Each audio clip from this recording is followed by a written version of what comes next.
Good day, class. I am Jennifer Nalam, a B.Ed student. I am your pre-service teacher of the day.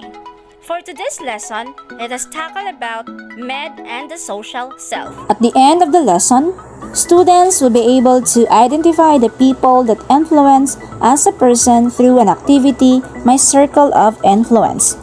Create an essay about how social media, such as Facebook and Instagram, have become more to society than just a website, and develop social interactions in class. In this lesson, we will explore Mead's theory and gain a better understanding of what is meant by the terms me and I. We will also discuss the concept derived out of Mead's work of the looking glass self. George Herbert Mead, a philosopher and psychologist studying with William James at Harvard and William Wundt at Leipzig, taught at the University of Chicago with John Dewey. Never published a book. His lectures were collected by his students and published after his death. A sociologist who was known for his theory of the social self. In addition to that are the activities that develop the self and how does socialization affect the self. He believed that people develop self-images through interactions with other people. A sociologist from the late 1800s, known for his theory of the social self, which includes the concept of self, me, and I. According to Mead, self is not there from birth, but it is developed over time from social experiences and activities. Means each person you met lets you know something about yourself, but only if you're paying attention. As you see yourself reacting or responding to others, you learned a lot about your existing understanding and perspective. So here's the circle of influence. Friends, family, classmate, teacher in elementary or high school. As what Alana Hunt said, every person you met teaches you something about yourself. In the development of self, according to Mead, there are three activities develop the self.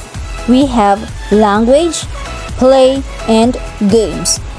Language develops self by allowing individuals to respond each other through symbols, gestures, words, and sounds. It conveys others' attitudes and opinions toward a subject or the person. Emotions, anger, happiness, and confusion are conveyed through language. Play develops self by allowing individuals to take on different roles, pretend, and express expectation of others. Develops one's self-consciousness through role-playing. A person can internalize that perspective of others and develop an understanding of how others feel about themselves and others in a variety of social situations. Then we have games. Develops self by allowing to understand and adhere to the rules of the activity. Self is developed by understanding that there are rules in which one must abide in order to win the game or be successful at an activity. We have two sides of self, me and I. First, me. It is socialized aspect of the individual. It represents learned behaviors, attitudes, and expectations of others and of society. Sometimes referred to as generalized other, considered the phase of the self that is in the past. For I, it can be considered the present and future phase of the self. It represents the individual's identity based on the response to the me. For instance, okay, society says I should behave and socially interact one way, and I think I should act the same. And that notion becomes self. The me and the I have a didactic relationship. like a system of checks and balances. The me exercises societal control over one's self. The me is what prevents someone from breaking the rules or boundaries of societal expectations.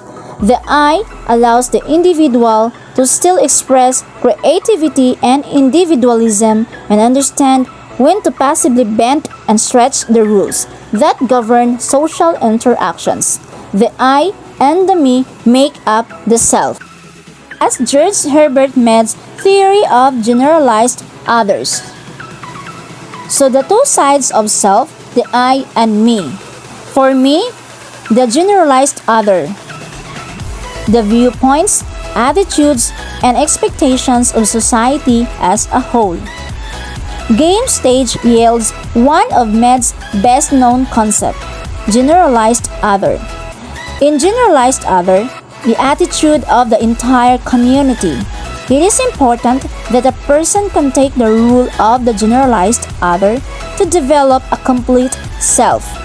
It is also important that people can evaluate themselves from the point of view of the generalized other and not merely from the viewpoint of discrete, distinct, isolated others. So here's another example of social self. Our sense of self is influenced by groups we belong to. Another social influence on our self-esteem is through our group memberships.